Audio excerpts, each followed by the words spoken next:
This would be lesson 1B. And this is the beginning of the first century. Here we go. Welcome back to our Agon Institute Models of Sports Ministry in the 21st Century course. I'm Dr. Greg Linville, and along with my colleague Tim Conrad and our two ministries, CSRM and Uncharted Waters, UW, we present these teaching lessons. This is our instructional video, and it is on the ancient first century athletics. And again, every one of these courses we have is about 20% review or preview, and so we're going to review what we teach in our history course, our ancient history course. And this is important for us to establish a lot of what we do today. The first segment we're going to look at today are going to be what is called the Crown Games. Crown meaning the crown that was placed upon the victor's head who won these games. And there were 4 of these games in the first century AD when the Apostle Paul and the New Testament church was intersecting with the culture, the secular culture of their day. You will be given a set of PowerPoint notes, and so you would want to look for those PowerPoint notes of 1B. And on the first page you will see that it talks about in antiquity that there were 4 sanctuaries that were associated with athletic games. So during Paul's lifetime, in which he wrote most of his, well, all of his letters, and the book of Acts was written, you will see that there were these 4 cities that were the host of the 4 premier game sites in all of ancient Greece and Roman Empire. These were at Olympia, where we get the modern day Olympic movement from, Delphi, up in more of the Macedonian area of Greece, and then 2 near Corinth, Nemea and also Isthmia. And so on the map you have on your PowerPoint, you'll see where those were located. On the second PowerPoint slide, you will see that a picture of each of these 4 games. In the upper right-hand corner, you'll see Delphi, and then at the lower left, you will see Olympia, and then you'll see Isthmia, Nemea. You'll see these were near the city of Corinth. The Olympics, of course, were the most prestigious of all the games, if you won them. But they were the least attended due to the harsh conditions and distance from the population centers. The Pythian Games, this was at Delphi, were held in opposite years every 4 years. So say on year 2 was the Pythian Games, and year 4 is the Olympic Games, and then year 6 would be the Pythian Games and on. Then Nemea, the Nemean and Isthmian Games were held every 2 years, like in years 1 and 3. So they went hand in hand. Now if you go to the third slide, you'll see pictures again of Olympia and Delphi. And you can see at Delphi that as you come up the mountain, you will see, first of all, on the lowest part of the slide, this would be where the temple, where the oracle of Delphi, think oracle meaning prophet, that this is where this temple was. And then the next little excavated site up the mountain is where the theater was. And in the far right-hand corner, upper right-hand corner, you'll see where the stadium was there. Now, Olympia could have been a good possibility from Paul's writings in Hebrews, and yes, I believe he wrote Hebrews, but we don't really know. This is conjecture. Delphi too is possible, but more likely that Paul never went to Delphi. I can find otherwise nothing that would indicate to me in all of my research, and I've been on sites, and I've been on these historical sites, and I've done research for many, many decades now. I think that Paul might have visited Delphi because of the Oracle of Delphi and how important and famous that was. But otherwise, I can find no compelling reason that he ever would have gone there. And certainly, there's no reference in any way that he was part of the Pythian Games. He certainly would have known about it. The next slide you have is a picture of Olympia. You will see that the temple of Zeus is the big structure there.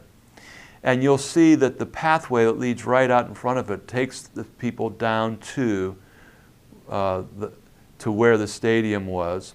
And you will see that the gymnasium and the palestra, all of these places were athletic.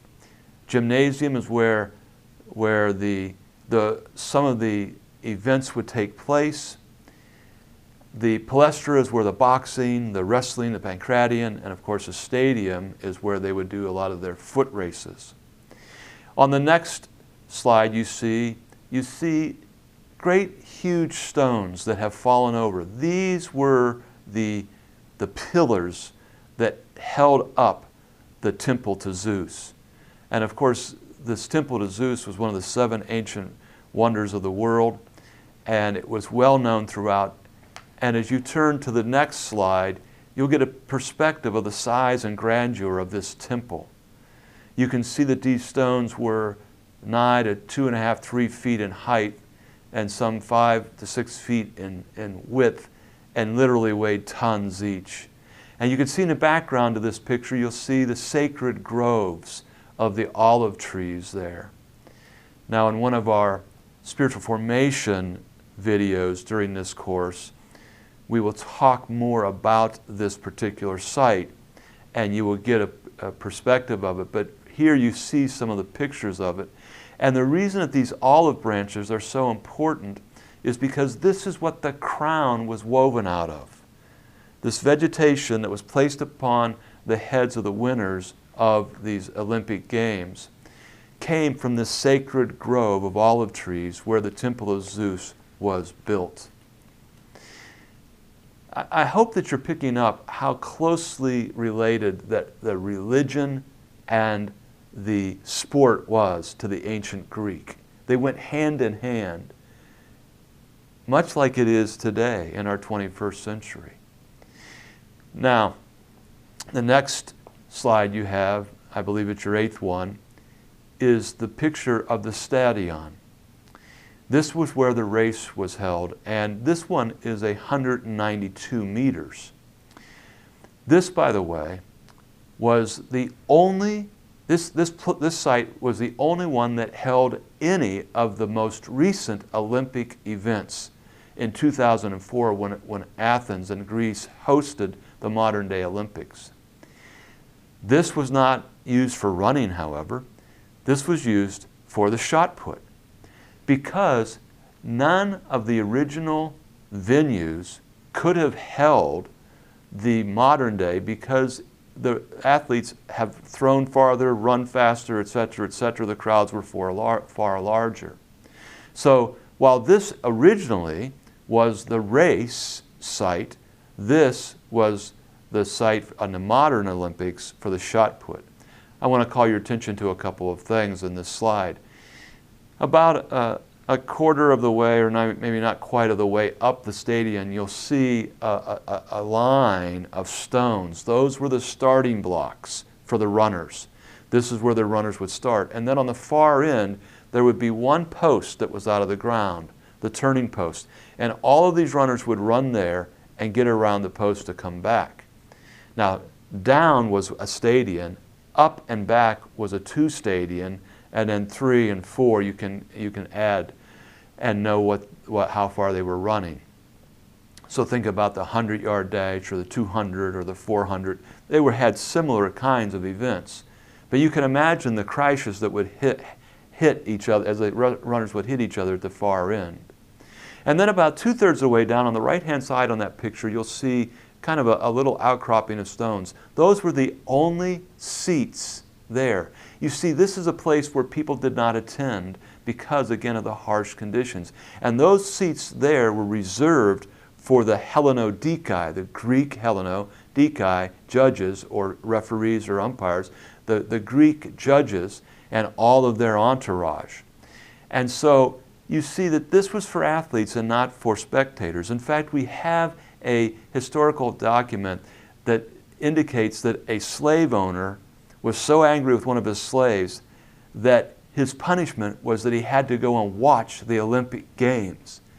No accommodations, hot, buggy, miserable. On your next slide, you see this long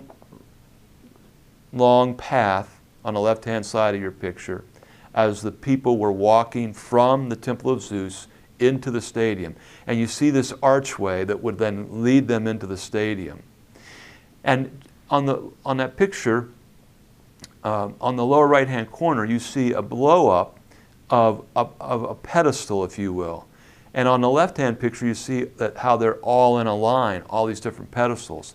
This is the last thing that the Olympic athletes would see before they walked into the stadium. Now, this was called their walk of shame because on these pedestals would be placed the bust, the heads and the shoulders of the athletes. And the athletes had to pay for these out of their own pocket. And underneath of them, their name would be inscribed. And you can see just barely some of the inscription there. They're still visible today, thousands of years later.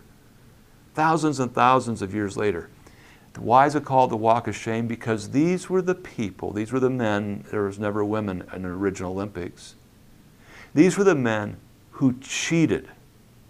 And when they found out that they were cheats, they were forced to pay for their own bust so everybody could see who it was, and then their name was inscribed underneath of it. They took cheating very seriously. And it happened back then as it did today. Your last slide that you'll see is that this is a 2-lane gymnasium. And this would have been a portico that would have been covering, and that was their air conditioning because it protected you from the sun, and open the sides and ends, the wind would blow through. And so the athletes would train here and they would race here. And each of these pillars you see in this would go up to hold a roof. So this is the ancient form of conditioning. Well, this gives you a little bit of an overview of the Olympic Games and of the Crown Games that sets us up for our next video as we begin to talk about some other games in the ancient era that can help you as you begin to think through your models of sports ministry in the 21st century. I'm Dr. Greg Linville. This completes our session 1B.